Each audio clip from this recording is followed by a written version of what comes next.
Queridos, graça e paz em nome de Jesus. Amém. Convido vocês a abrirem comigo, por favor, a palavra do Senhor no Evangelho segundo João, capítulo 3. Evangelho segundo João. O apóstolo João escreveu ao todo 5 livros dos 27 escritos que nós temos no Novo Testamento. Ele escreveu o Evangelho, que carrega seu nome, está dando muito eco aqui na frente. Ele escreveu o Evangelho, que leva seu nome.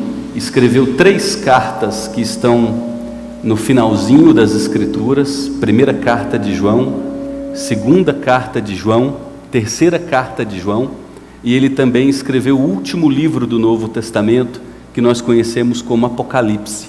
E nós começamos já há 2 encontros a refletir no Evangelho segundo João, e eu convido você a abrir comigo a palavra do Senhor no capítulo 3. Vocês querem que eu mude de microfone? Os meninos do áudio e vídeo? Evangelho segundo João, capítulo 3, diz-nos assim, a palavra que é do Senhor.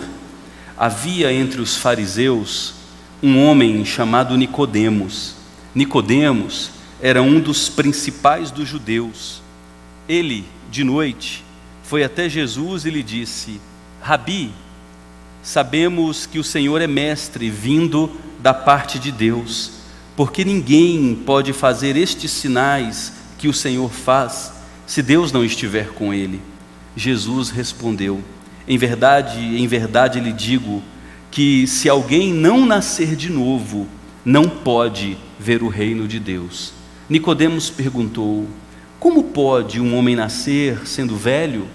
Será que pode voltar ao ventre materno e nascer uma segunda vez? Jesus respondeu: em verdade lhe digo, quem não nascer da água e do Espírito não pode entrar no reino de Deus. O que é nascido da carne é carne, o que é nascido do Espírito é Espírito. Não fique admirado por eu dizer: vocês precisam nascer de novo. O vento sopra onde quer, você ouve o barulho que ele faz, mas não sabe de onde ele vem, nem para onde vai. Assim é todo o que é nascido do Espírito. Então Nicodemos perguntou: como pode ser isso? Jesus respondeu: você é mestre em Israel e não compreende estas coisas? Em verdade lhe digo, que nós falamos do que sabemos e damos testemunho do que vimos, mas vocês não aceitam o nosso testemunho. Se vocês não creem quando falo sobre coisas terrenas, como crerão se eu lhes falar sobre as celestiais? Ora, ninguém subiu ao céu, a não ser aquele que de lá desceu, que é o Filho do homem. E assim como Moisés levantou a serpente no deserto, assim também é necessário que o Filho do homem seja levantado, para que todo o que nele crê tenha a vida eterna. Porque Deus amou o mundo de tal maneira, que deu o seu Filho unigênito, para que todo o que nele crê não pereça, mas tenha vida eterna. Porque Deus enviou o seu Filho ao mundo, não para que condenasse o mundo, mas para que o mundo fosse salvo por ele. Quem nele crê não é condenado, mas o que não crê em Jesus Cristo já está condenado, porque não crê no nome do unigênito Filho de Deus. A condenação é esta: a luz veio ao mundo, mas os homens amaram mais as trevas do que a luz, e a razão é porque as obras dos homens eram más. Pois todo aquele que pratica o mal detesta a luz e não se aproxima da luz, para que as suas obras não sejam reprovadas. Quem pratica a verdade se aproxima da luz, para que as suas obras sejam manifestas, porque são feitas em Deus. Esta é a palavra do Senhor. Queridos, a verdade essencial do Evangelho, lamentavelmente, é muito mal compreendida por uma multidão de pessoas que se apresentam e se definem como cristãs. O Evangelho se resume numa única palavra, graça. Graça. Deus amou. o mundo de tal maneira, que fez com que seu Filho, aquele por meio de quem Ele criou todas as coisas, a segunda pessoa da santa e bendita Trindade, o Filho sem pecado, descesse até a sujeira do nosso pecado, se vestisse com pele, ossos, músculos, sangue, comungasse da nossa humanidade, vivesse a vida como um de nós, um ser humano. Ele foi tentado em todas as coisas, a minha semelhança e a sua semelhança, mas com uma distinção profunda: ele jamais cometeu pecado. E nós pecamos continuamente, no momento em que abrimos os olhos ao adormecer. Nosso jeito de pensar, de sentir, de conceber a vida, de falar, de agir. Nossas melhores obras são vestidas com trapos de imundícia, se comparadas a um Deus infinitamente santo. Jesus viveu vida perfeita, subiu até o maldito Calvário com um fim específico: dar a sua vida como substituição por nós. No Calvário, Jesus recebeu todo o inferno destinado a mim e a você. Todo o cálice da ira de Deus foi despejado nele. Ele bebeu até a última gota da nossa condenação. E aqueles que estão em Cristo, que olham para seu sacrifício gratuito, para a sua obra de entrega amorosa, e deposita ali sua fé, sua esperança, sua confiança, esse recebe salvação. Em síntese, esta é a mensagem do Evangelho. As boas notícias de que Deus não nos deixou condenados ao nosso estado de morte. Antes, gratuitamente, Deus enviou seu Filho ao mundo, para que todo aquele que nele crê, para que quem olhar para Ele e olhar para Cristo, é render-se por completo a Ele. Não experimente condenação, mas passe da morte para a vida. Quem tem o Filho Jesus Cristo, tem a vida eterna. Não entra mais em condenação. Este é o Evangelho, as boas novas. Em síntese, graça. Deus nos chama para a salvação baseado em sua obra gratuita, feita por meio de seu Filho. Quando depositamos a fé na pessoa de Jesus, na obra que Jesus realizou, sem nossa ajuda, sem nossa contribuição, quando olhamos para tudo que Cristo fez e nos rendemos, somos salvos. Esta é a mensagem do Evangelho. Lamentavelmente, são poucos os que creem nela. Há uma multidão que entra pelo caminho largo da religião. A religião condenará a mim e a você se nós depositarmos nossas fichas nela. A religião é o contrário do Evangelho. Uma multidão de cristãos praticam religião. E o que eu vou dizer pode te assustar, mas é a verdade das Escrituras. Deus abomina a religião. A religião te condena. A religião, se você permanecer confiando nela, te levará para o inferno. Ainda que você fique por décadas realizando atos religiosos, se você depositar sua confiança na religião, a religião te condenará. A palavra religião vem do latim religare e significa toda tentativa humana de, pelos seus próprios esforços, se conectar a Deus. desde que Adão e Eva caíram em pecado, eles passaram a produzir religião. Se você se lembra de Gênesis capítulo 3, assim que Adão e Eva caíram em pecado, eles viram que estavam nus, pegaram folhas de figueira sobre as quais deveriam governar, costuraram, fizeram roupas para si e se esconderam um do outro, da criação e de Deus. A construção daquelas roupas para se apresentarem a Deus posteriormente já é sinônimo de religião. Deus aparece a Adão e Eva, revela a cegueira, a morte espiritual, e em Gênesis 3, versículo 21, Deus realiza o primeiro assassinato em sua bela criação. Deus pega um animal inocente, que não havia cometido pecado, à semelhança de Adão e Eva.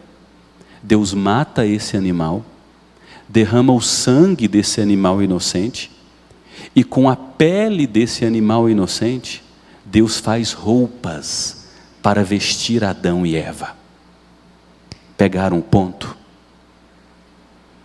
Eu construí roupas para mim, para tentar apresentar uma suposta dignidade a Deus, é religião. O Evangelho é Deus descer de sua glória, oferecer um sacrifício inocente, como substituto pelo meu pecado, e sem a minha contribuição nesse sacrifício, me vestir com os méritos desse sacrifício perfeito.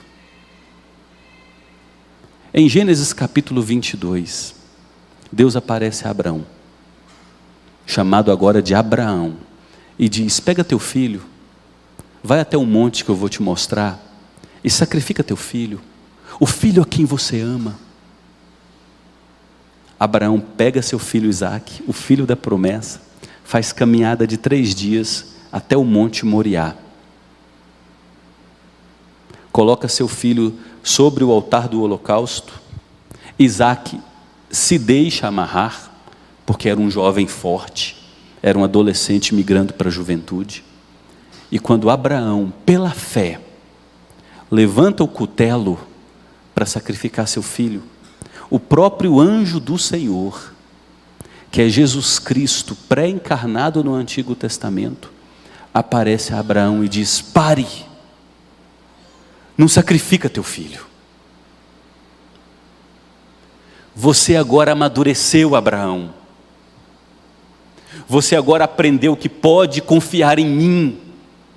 Porque Deus havia feito tantas promessas a Abraão, e Abraão continuamente, por precipitação, demonstrava que não cria que Deus era soberano. Ele mentia que sua mulher não era sua mulher, era sua irmã.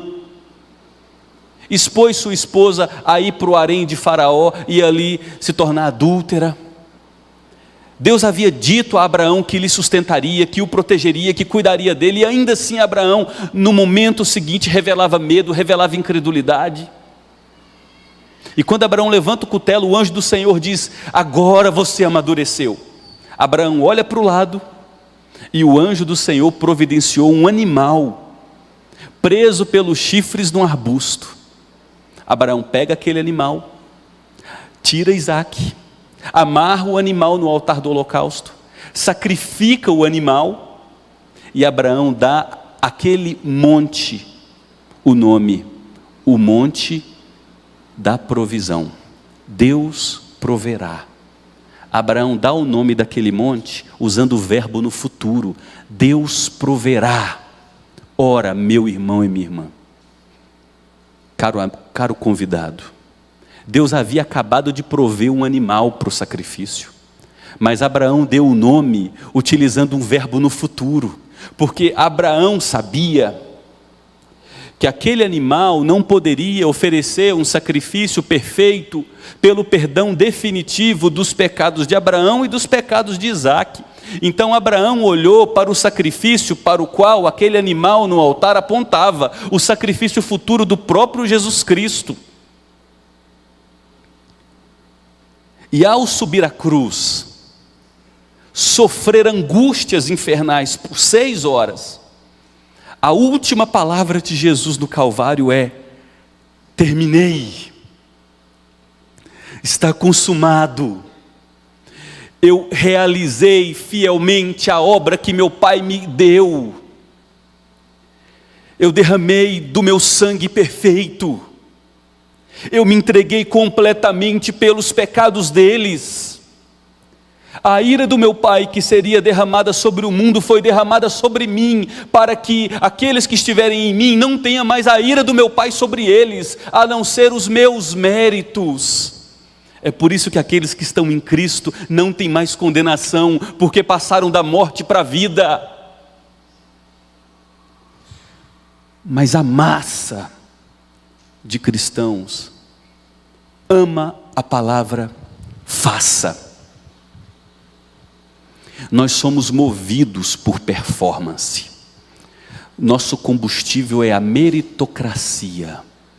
O que nos alimenta é tentar agradar a Deus por nossos esforços. Sacrifício, religião, tentativa de baixo para cima. A religião diz: faça. O Evangelho diz: feito. A religião diz: performance. O Evangelho diz: graça. Eu fui a um velório esta semana, e uma pessoa religiosamente bem devotada, batendo um papo comigo, expressou para mim em poucas palavras o que boa parte de nós pensa. Essa pessoa com quem eu estava conversando apontou para o filho e disse: meu filho é um menino bacana, está servindo a Deus, está caminhando bem, e ele está certinho, porque a gente tem que fazer de tudo para conquistar a nossa salvação. Queridos, a salvação foi conquistada pela obra perfeita de Jesus Cristo, que se entregou gratuitamente por gente que merecia a morte. Agora essas pessoas que jamais conseguiriam fazer alguma coisa para perdoar os seus pecados, ao olharem para aquilo que já foi feito por Jesus Cristo, são salvas. É essa conversa que está em questão aqui em João capítulo 3. Religião e Evangelho. Faça com o feito. Performance versus graça. Nicodemos era um grande líder religioso. Anos à frente, minha e sua. Nicodemos era membro do Sinédrio, um grupo de 71 anciãos, que compunha a mais alta cúpula da religião judaica. Para Nicodemos poder entrar no partido religioso chamado de fariseus, ele teve que, até os 15 anos de idade, ter decorado o Pentateuco. Você tem dificuldade em decorar um versículo bíblico? Pastor, tem dificuldade em decorar um versículo bíblico. Pois é, até os 15 anos de idade, para ingressar na escola dos fariseus, tinha que ter decorado Gênesis, Êxodo, Levítico, Número e Deuteronômio. Todo. Para começar a estudar na escola dos fariseus. Nicodemos sobressaiu entre os fariseus. Tornou-se um grande líder dentre os fariseus, a ponto de ocupar uma cadeira das 71 do Sinédrio. Nicodemos era religioso, procurava obedecer às leis do Antigo Testamento, moralista, performático. Era um homem que nós podemos chamar de irrepreensível. Se Nicodemos fosse membro da nossa igreja, a gente diria: esse aí já tem o passaporte para o céu, que cara bom. Mas o Evangelho não tem nada a ver com bom. Porque não existe ninguém bom a não ser Deus. Lembra do jovem rico? Um menino temente a Deus. Um dia ele se aproximou de Jesus com uma pergunta sincera: o que eu posso fazer para ser salvo? Jesus diz: obedece os mandamentos. Honra teu pai, tua mãe. Não adultere, não mate. Não cobice. Ah, Jesus, eu sou um exemplo. Desde a minha infância eu já era um menino prodígio. Eu obedeço tudo. Aí Jesus desmascara o coração daquele menino. Só te falta uma coisa: você ama o dinheiro mais do que a mim. Vendo o que você tem, depois você me segue. Aí sim você terá um tesouro grande nos céus. Jesus revelou que ninguém é bom o suficiente para conseguir se salvar. Todos nós temos problemas sérios no coração. Todos precisamos de um redentor. Nicodemos era um religioso por excelência. Ele sabia dos sinais que Jesus realizava: expulsão de demônios, cura de leprosos, fazer cego enxergar, meu Deus, andar sobre as águas, curar enfermos, ressuscitar mortos. Curioso, Nicodemos aproveita a escuridão da noite, talvez porque ele não desejava ser associado com Jesus, talvez por vergonha de Jesus. Nicodemos é como muitos de nós, cristãos que trabalham, mas nunca assumem que pertencem a Jesus Cristo. São anônimos, têm vergonha do Evangelho, têm vergonha de seu Senhor. Jovens universitários que, temendo se tornar motivo de chacota, de zombaria, cedem às provocações de alguns colegas e professores, para não pagar o preço de dizer: eu sirvo a um rei, cujos valores são muito diferentes dos valores que a gente crê nesse lugar. Nicodemos é igualzinho a algumas pessoas que são religiosas aqui, mas finais de semana não tem pudor em encher a cara e se exceder no uso do álcool, ser mau caráter nos negócios. Nicodemos procura Jesus à noite, e ele procura Jesus com a linguagem religiosa, banhada por bajulação. Eu sei que o Senhor é um rabi. Rabi era uma expressão usada pelos discípulos para honrar seus mestres. Eu sei que o Senhor é um rabi, e eu tenho certeza que foi Deus quem te enviou para ensinar. Porque se não fosse de Deus, ninguém realizaria as obras que o Senhor realiza. Ah, gente, olha aqui, que bajulação boa, né? Alguém já chega te chamando de mestre, autoridade, rabi, que Deus está com você, tudo que você realiza é em nome de Deus. Só que se você tiver com João capítulo 3 aberto e voltar uma página para o capítulo 2, você vai perceber nos versos 23 a 25 que João insere uma informação muito importante. João diz: estando Jesus em Jerusalém, durante a festa da Páscoa, muitos creram no seu nome, mas eles creram em Jesus quando viram os sinais que ele fazia. Olha o que João nos diz: mas o próprio Jesus não confiava nessas pessoas. Por quê? Porque Jesus conhecia a todos.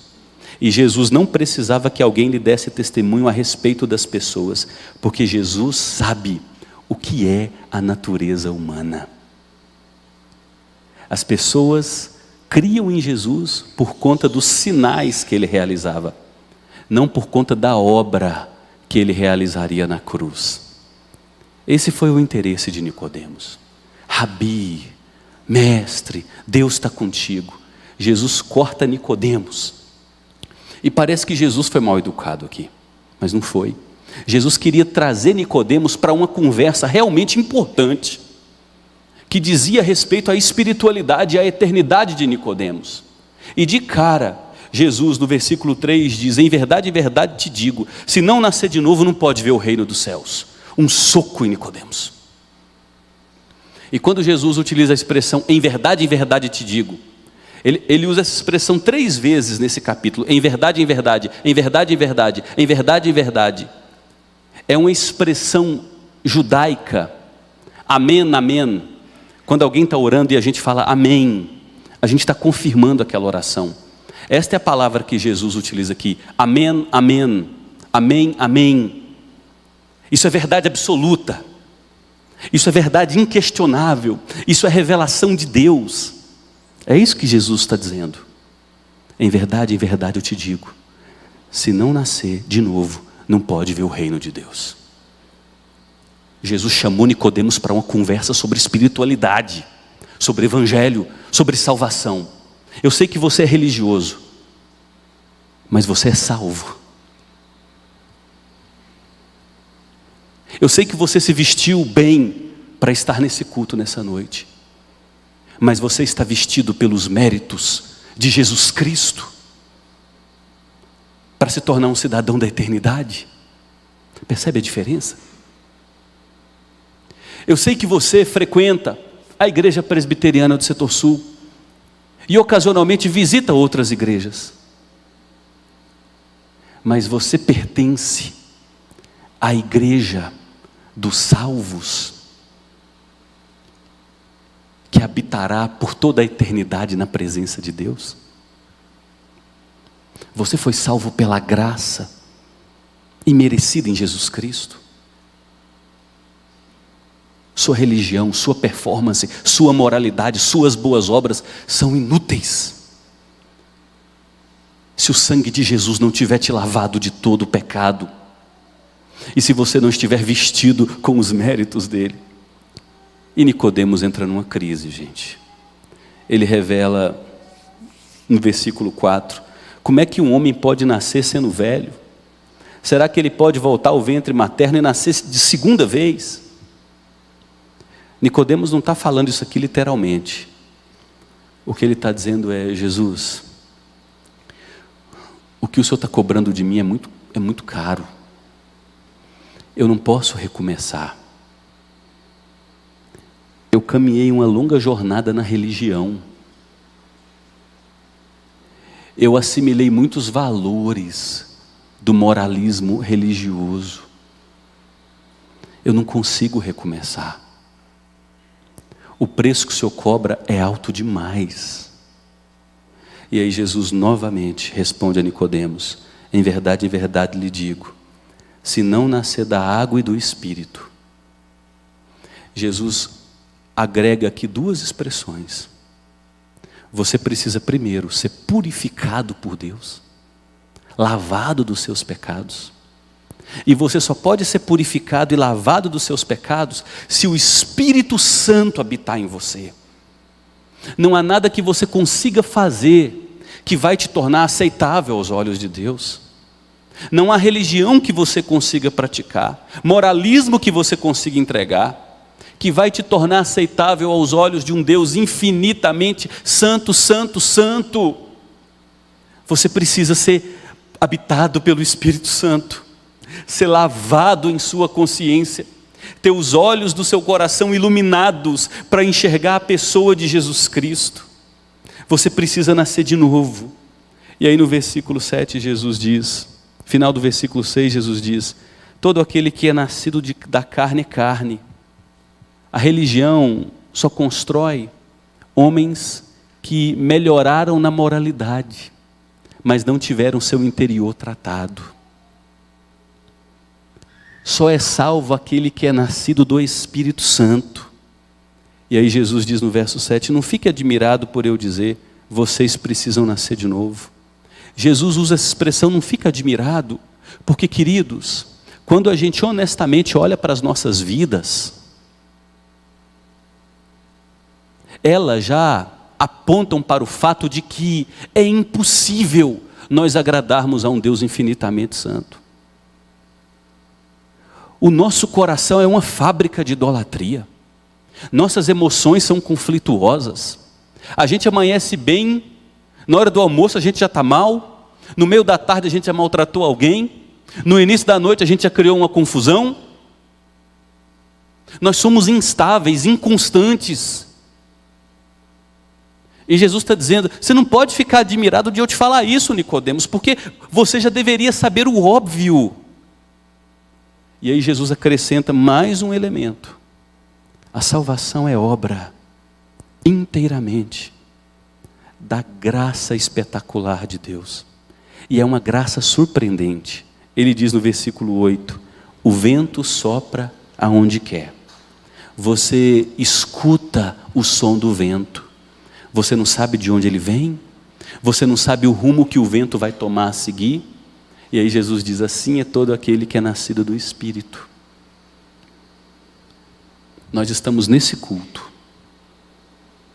De repente o Espírito Santo visita a vida de alguém que por 30 anos foi um religioso. Lava essa pessoa pela água que purifica e pelo Espírito que habita.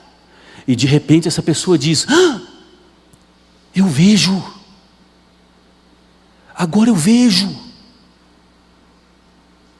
Eu lembro da minha conversão. Quando aconteceu minha conversão, eu comecei a orar por minha família. Orar por minha família. E foram 6 anos de oração pela minha mãe. Um dia eu estava no trabalho meu em Goiânia, numa terça-feira, às 3h35 da tarde. O telefone da minha sala tocou. Alô? Jesus é meu Senhor e Salvador. Jesus morreu pelos meus pecados. Eu agora vejo. Eu agora creio. Ele é meu Senhor e Salvador. Minha mãe cresceu religiosa.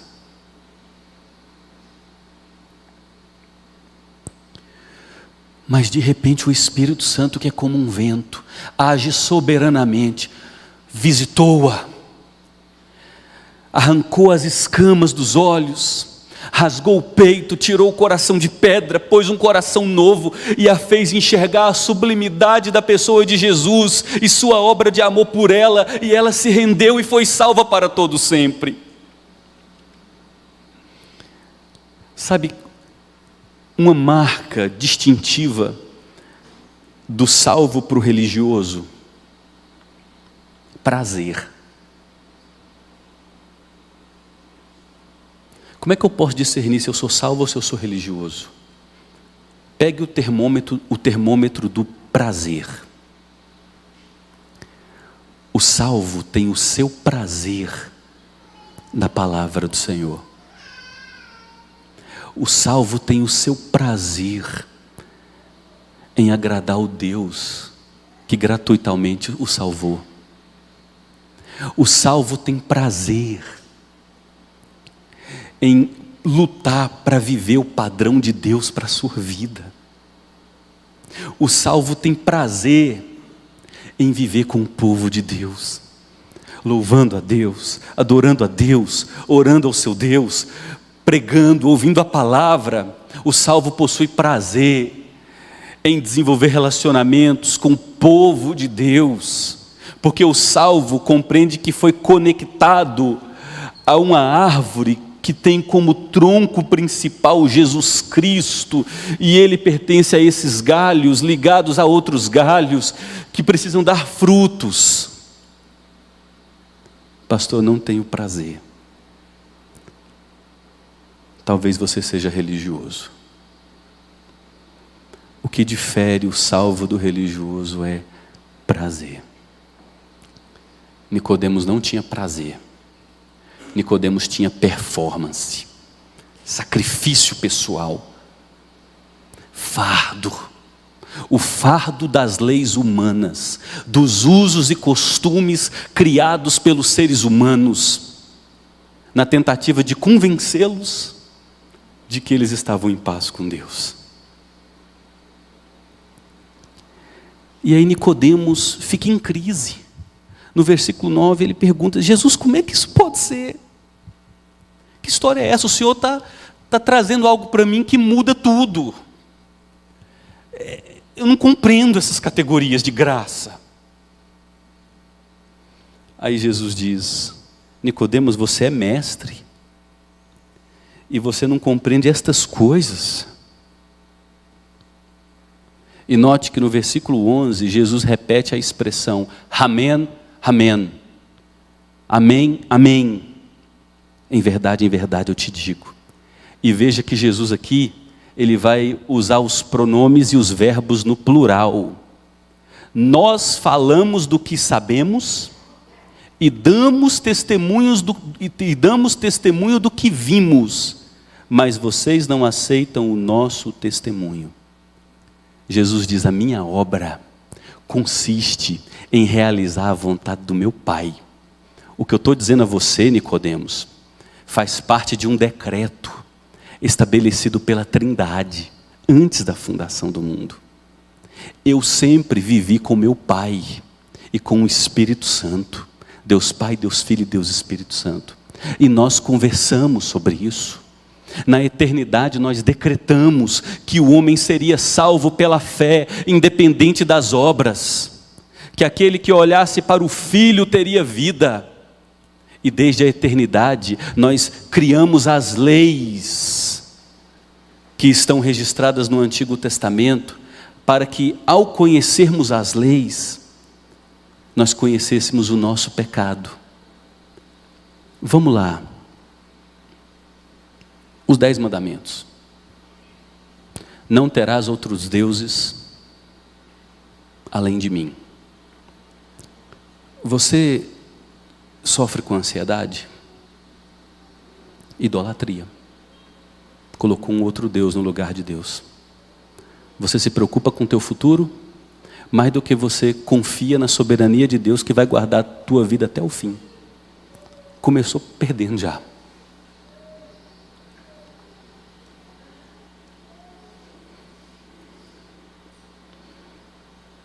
Guarde o meu sábado, honre o dia de sábado para o santificar. Você honrou hoje como o dia de descanso? Você se desligou do celular, da TV, daquilo que você faz nos outros 6 dias, para se concentrar em sua piedade, nas Escrituras, no desenvolvimento da tua fé, no cuidado do teu coração? Reprovado. Honra teu pai e tua mãe. Você sempre respeitou teu pai e tua mãe? Sempre lhes obedeceu? Sempre lhes tributou o maior e irrepreensível louvor? E obediência irretocável? Sempre? Nenhum dia você, por pensamento, ficou contrariado com a ordem deles?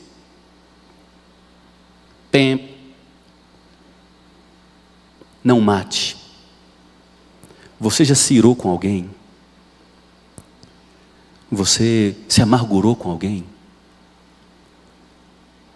Você já carregou alguém que te prejudicou no coração, com o coração azedo? Você assassinou. Homens, vocês já olharam para alguma mulher com desejo impuro? Mulheres, vocês já gostaram daquela conversa educada do colega de trabalho, porque falta ao seu marido delicadeza e trato no dia a dia? Adultério. Você tem inveja do outro? Você é insatisfeito com o teu carro, com a tua profissão, com a tua conta bancária, com o teu guarda-roupa, com alguma coisa? Você deseja o que a cultura te mostra como essencial para você ser feliz? Idolatria.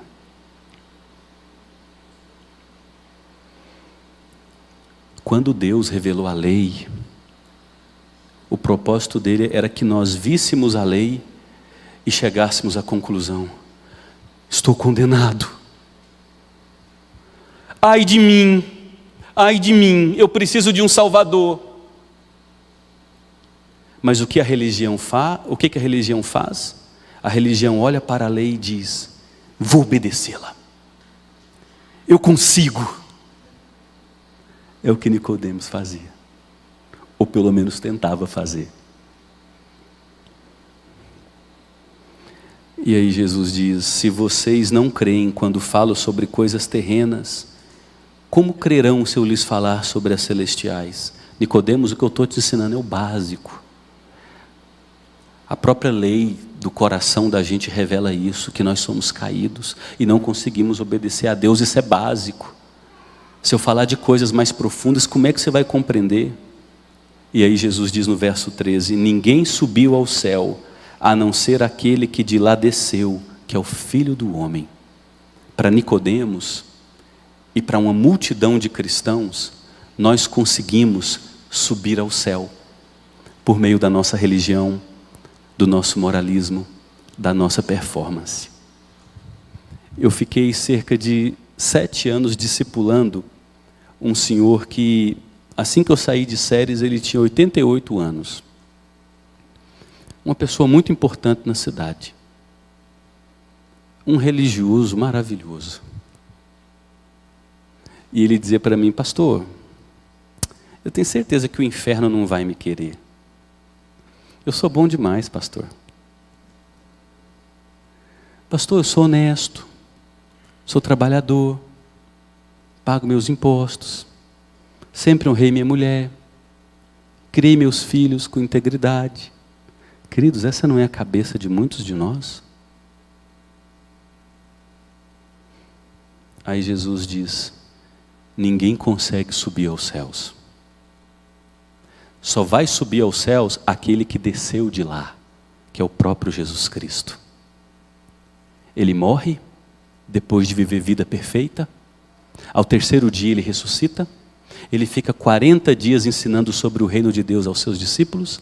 E depois ele sobe até os céus, para sentar-se em glória e receber todo o poder, honra e dignidade de seu Pai. E aí Jesus aponta Nicodemos para uma linguagem que ele conhecia muito bem, que está lá em Números capítulo 21. No versículo 14 e 15, Jesus diz: assim como Moisés levantou a serpente no deserto, assim é necessário que o Filho do Homem seja levantado, para que todo o que nele crê tenha a vida eterna. Deus retirou o povo da escravidão do Egito. O povo caminhou num espaço de deserto por 40 anos. E por 40 anos, durante o dia, tinha uma coluna de nuvem protegendo o povo do calor. À noite tinha uma coluna de fogo protegendo o povo dos perigos da noite e iluminando o caminho. Todos os dias caía pão do céu. Deus mandava tirar água da rocha. E sabe o que o povo fez? Reclamou, reclamou, reclamou, reclamou. A gente está cansado dessa comida ruim que Deus nos dá. Estão cansados de Deus?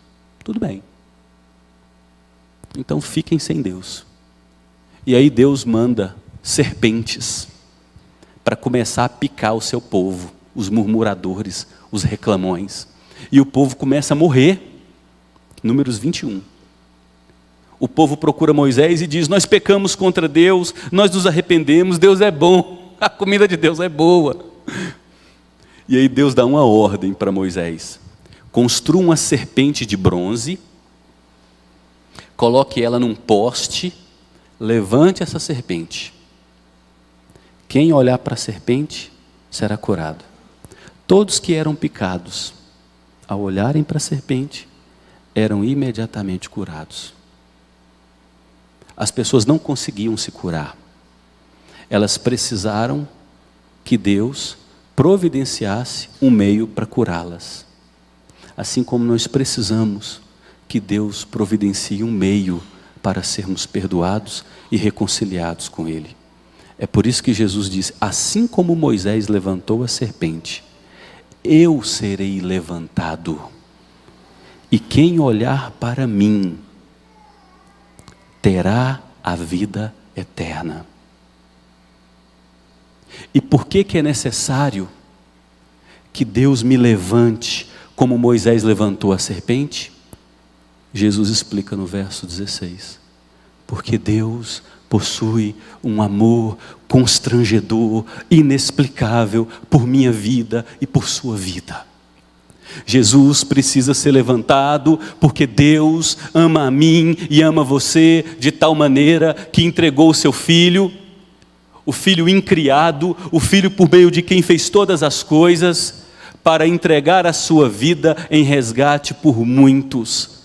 Todo que nele crê não morre, mas tem a vida eterna. Deus enviou o seu Filho ao mundo, não para que condenasse o mundo, mas para que salvasse a quem olhasse para ele. Quem nele crê, quem crê em Jesus, olha para ele como a serpente foi levantada no deserto e deposita sua inteira confiança como meio providenciado por Deus para nossa salvação, não é condenado. Mas aquele que não crê já está condenado, porque não crê no único meio eficaz, providenciado por Deus, para garantir o nosso perdão e a nossa reconciliação. O que é a condenação, queridos? Jesus explica no versículo 19 em diante. A condenação é que as pessoas preferem permanecer em suas obras sujas, em seu estilo de vida tolo. A condenação é que as pessoas preferem continuar aprisionadas ao que elas chamam de prazer, ainda que elas sejam marcadas por uma insatisfação horrenda e um sentimento de culpa cruel. A condenação é que os homens amaram mais as trevas que a luz. A luz veio ao mundo, mas uma multidão preferiu continuar seguindo suas obras más e se distanciam de Jesus Cristo.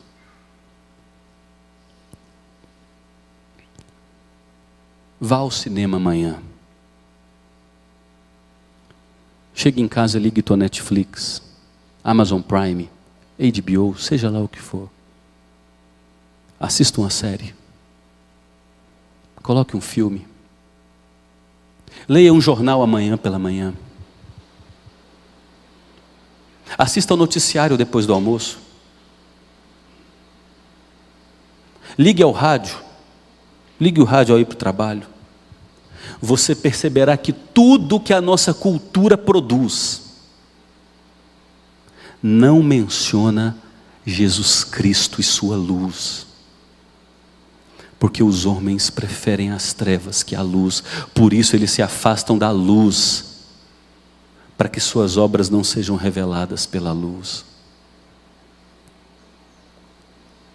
Agora, Jesus termina seu argumento no versículo 21, olhando para mim e para você, e diz: aquele que gosta da luz, aquele que se entrega à verdade, ele vai para perto da luz, que é Jesus Cristo.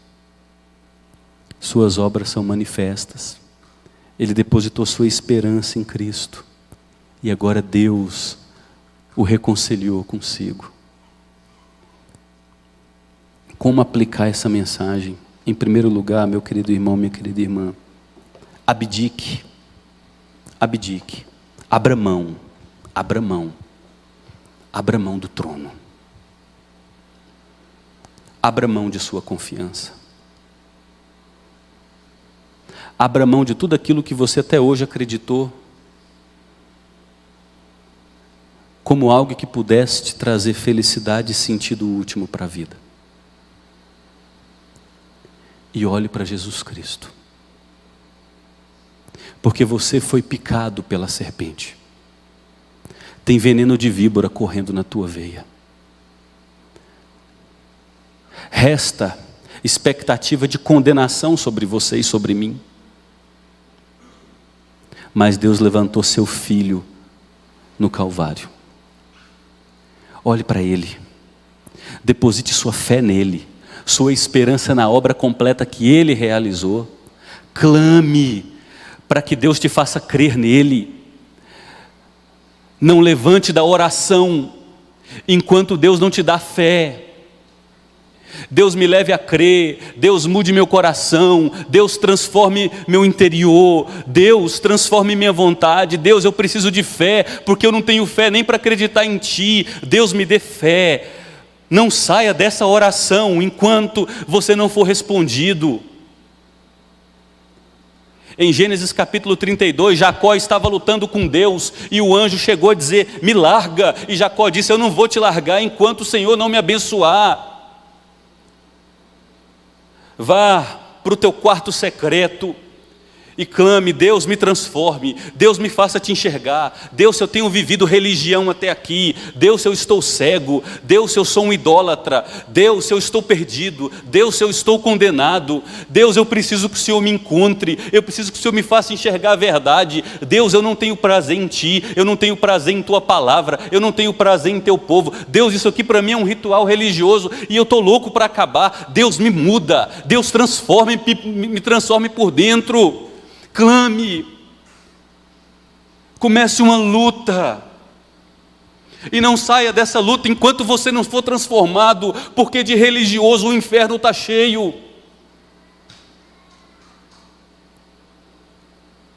Porque Deus te amou de tal maneira que entregou o Filho dele, para que você não morra, mas tenha vida eterna. Deus enviou o seu Filho, por amor a você, por amor a mim, para que nós não entremos mais em condenação, mas passemos da morte para a vida. Quem tem o Filho tem a vida, quem não tem o Filho já está condenado. Olhe para Jesus Cristo, olhe para o Filho, Ele vai limpar você do veneno da serpente, Ele é o antídoto, a cura que Deus deu para o pecado, Ele nos garante a vida eterna, para todo sempre. Amém.